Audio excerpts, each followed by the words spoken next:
The dinner where everything changed. The smell of roasted meat filled the room. Warm, rich, perfect. But somehow, it felt suffocating. I sat at the long dining table, staring at my plate. The candles flickered softly, casting shadows on the walls. Everything looked elegant, polished, perfect from the outside. Just like my family. Emily passed the potatoes. My father's voice cut through the silence. Cold. Sharp. Distant. I picked up the bowl and passed it to him without a word. He didn't even look at me. Not once. I was used to it. I was 32 years old, single, and according to them, a complete failure. The disappointment of the Williams family. At least, that's what they believed. What they didn't know was everything. Did you hear about Marcus? My mother's voice was light, almost excited. Her fingers, perfectly manicured, gestured toward my younger brother like he was some kind of trophy. He just made junior partner. She smiled proudly. The youngest in the firm's history. Of course he did. Marcus leaned back in his chair, a small, confident smirk on his face. He didn't even try to hide it. At 29, he had everything they ever wanted. A law degree. A prestigious job. A perfect image. The golden child. I'm happy for you, I said quietly. I took a small bite of food. Slow. Calm. Controlled. I could feel their eyes on me. Waiting. Waiting for jealousy. Waiting for bitterness. But I gave them nothing. Speaking of success, my father placed his fork down carefully. Too carefully. That was never a good sign. We need to talk about the house. There it was. Finally. I felt my stomach tighten, but my face stayed calm. 6 years ago, I had left my corporate job. 6 years ago, they laughed at me. Called it a phase. Said I would fail. Said I would come back begging. But I never did. Instead, I stayed quiet. And I built something. Something they never cared enough to see. Marcus needs a proper home now, my father continued. He's starting a new chapter. A family, maybe. My mother nodded immediately. Yes, something more suitable. More appropriate. I swallowed slowly. I see. Marcus leaned forward, resting his elbows on the table. Let's be honest, Emily, he said. You've been living there for free long enough. Free. I almost smiled. It's time someone responsible takes over, he added. Someone with a real career. There it was again. That word. Real. My mother sighed softly. We've already spoken to the lawyer. Her tone was gentle, but her words weren't. The house should never have gone to you. That one hit deeper than the rest. Not because of me, but because of her. My grandmother. The only person who ever believed in me. She wasn't thinking clearly, my mother added. I slowly placed my fork down.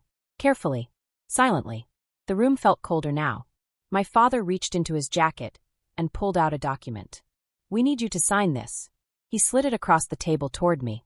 It stopped right in front of my plate. This transfers the house back to the family. I looked at the paper, but I didn't touch it.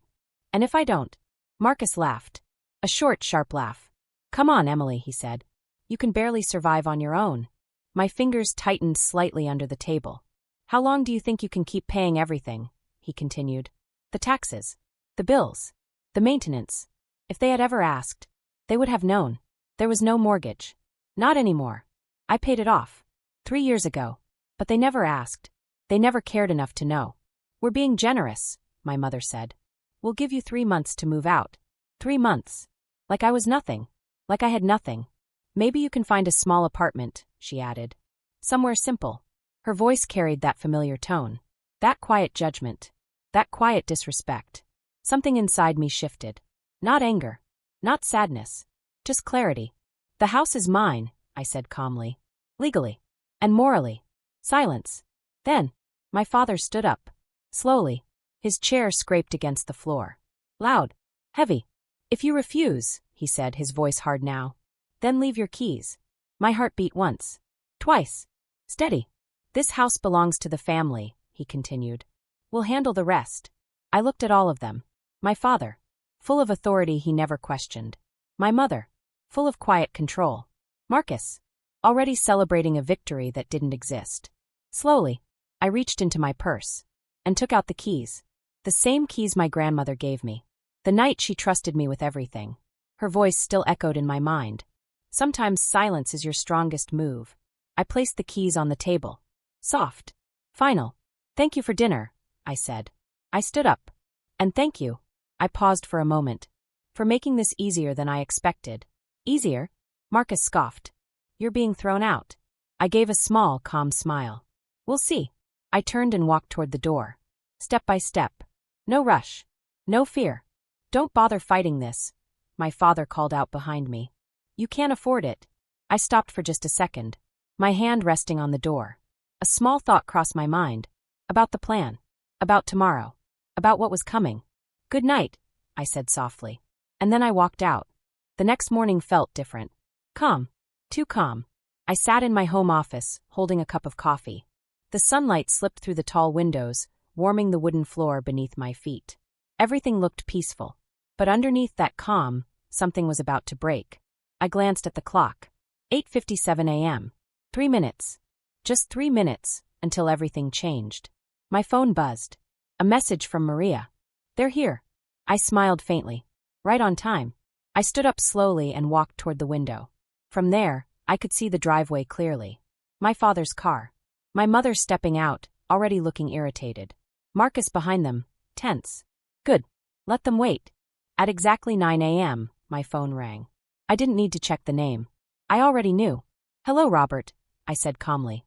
Good morning, Emily, the voice on the other end replied. Everything about his tone was professional, precise. It's done, he continued. I just spoke with your father. I leaned slightly against the desk. And? A small pause. He was surprised. I let out a quiet breath. I imagine he was. Everything has been transferred exactly as planned, Robert added. Ownership, loan structure, corporate control. It's all under your company now. Perfect. Thank you, I said. Keep me updated. I ended the call and placed the phone down. Right on cue, the doorbell rang. Once. Then again. Harder this time. Then came the knocking. Loud. Aggressive. Emily. My father's voice echoed through the house. Open this door. I walked to the intercom and pressed the button. I'm in a meeting, I said calmly. Maria will let you in. Please wait. Silence. Then a faint sound of the door opening. I could almost imagine my mother's expression. Being greeted by Maria. The same woman they never respected.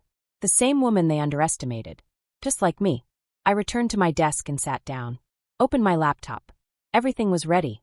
Every number. Every document. Every detail. 6 years of work. Quiet work. Smart work. The door to my office burst open. No patience. No control. Just anger. What is this? My father stormed in, his face red, his phone clenched tightly in his hand. Behind him, my mother looked shaken. And Marcus. For the first time, he looked unsure. The mortgage company just called, my father said. They said the house isn't under the family anymore. His voice dropped. They said it belongs to your corporation. Silence filled the room. Heavy. Unavoidable. I slowly turned my laptop toward them. Would you like to sit? I asked. This might take a moment. Explain, Marcus snapped. His voice wasn't as strong as last night. Not anymore. I met his eyes. Calm. Steady.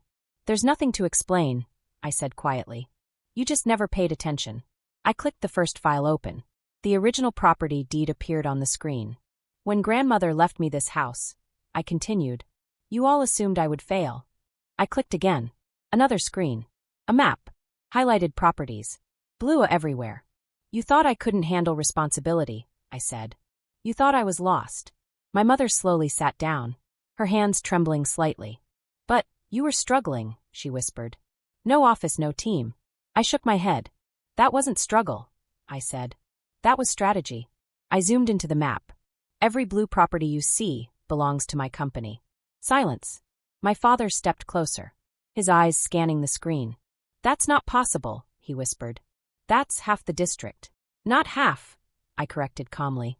47 properties. I let that sink in. Then I added, including the building where Marcus works. Marcus froze. What? I looked at him. You've been paying rent to me. The room went completely still. The renovations last year, I continued softly. I approved those. Marcus slowly sat down, like his legs couldn't hold him anymore. My father's voice shook. The mortgage, they said. I paid it off, I said. 3 years ago. No drama. No pride. Just truth. My mother covered her mouth. Her eyes wide. How? She whispered. How did you do all this?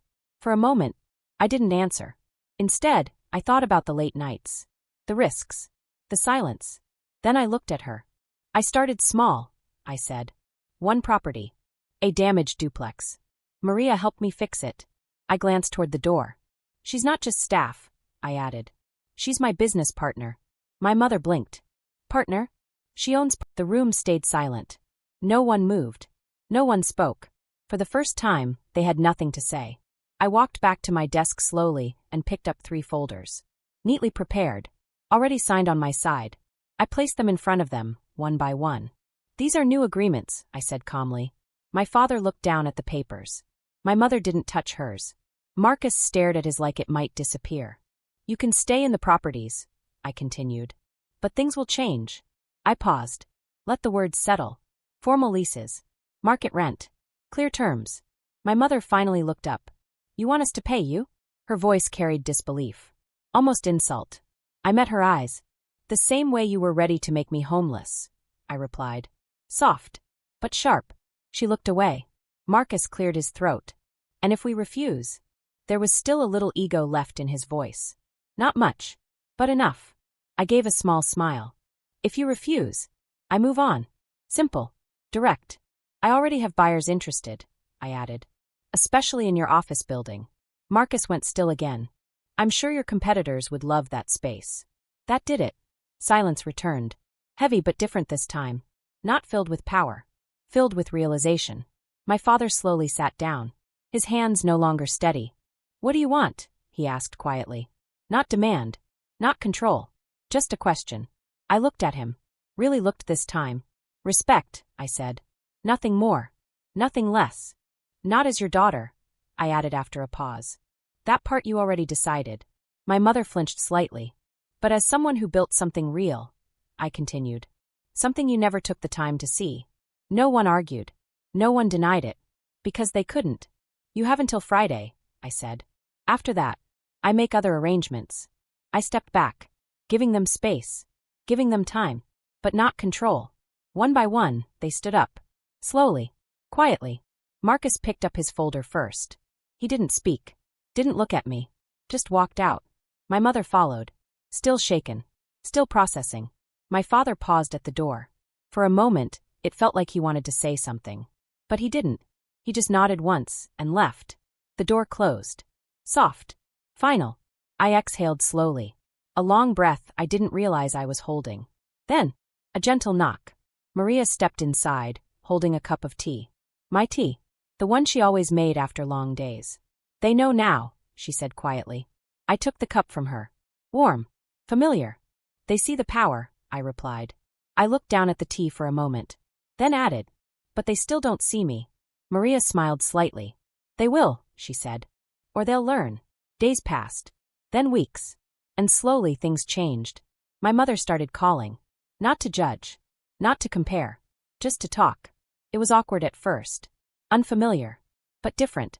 My father stayed quiet. But he signed the agreement. On time. No arguments. And Marcus. Marcus showed up one afternoon. Alone. No confidence. No attitude. Just honest. Can we talk? He asked. I nodded. He sat across from me. Looking smaller somehow. I lost my job, he admitted. I didn't react. I just listened. They said it's because of the ownership situation, he continued. They don't like the idea of their landlord being connected to me. I leaned back slightly. And what do you want from me? He hesitated. Then said. A chance. That word hung in the air. Heavy. Real. I studied him for a moment. Then turned my laptop toward him. I already prepared something, I said. His eyes narrowed. Confused. A position in my company, I explained. Head of legal. His eyes widened. You're serious? Yes, I said. But understand this clearly. I leaned forward slightly. This is not family. This is business. He nodded slowly. I understand. The salary is lower, I added. But the equity is higher. He looked at the contract again. Thinking. Really thinking this time. Then he signed. No argument. No negotiation. Just a decision. As he stood up to leave, he paused. I'm sorry, he said quietly. For everything. I nodded once. I know, I replied. Now prove it. That evening, I stood in front of my grandmother's grave. The wind was soft. The sky slowly turning dark. I placed fresh flowers down gently. You were right, I whispered. About everything. I sat there for a moment. Thinking. Remembering. Building. Silence wasn't weakness, I said softly. It was strategy. A small smile crossed my face. I think you'd be proud. My phone buzzed. A message from my mother. Sunday dinner, at your house? I looked at the screen, then typed one word. Yes. This time, things would be different. They would sit at my table. In my home. In my world. And finally, they would see. Not the disappointment. Not the failure. But the truth. That sometimes, the quiet one in the room, is the one building everything. And sometimes, the person you underestimate the most, becomes the one you can never ignore. I stood up, took one last look, then walked away. Not for them. Never for them again. But for myself. Because I wasn't just Emily anymore. I was the one who built something real. Something powerful. Something undeniable. And this time, everyone knew it,